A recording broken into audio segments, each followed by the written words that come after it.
sarauta balle kyawun sura amma ta yi karanci.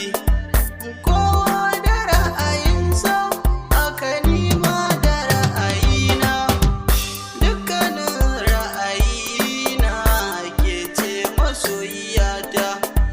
Soyayya ruwan zuma ce, wani sa'in ruwan guba ce, amma ni na lasa na ji ruwan zuma ce.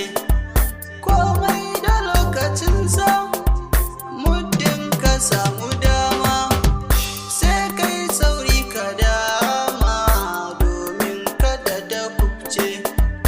Ni dai masoyiyata ta zarce duka mata, kuma ta sace zuciyata, tilas na yo yabanta, na san ban laifi ba. Haka kowa ya furta ƙauna, burinsa dai a karɓa. In aka ce an ƙi ka, tilas ka samu rauni. So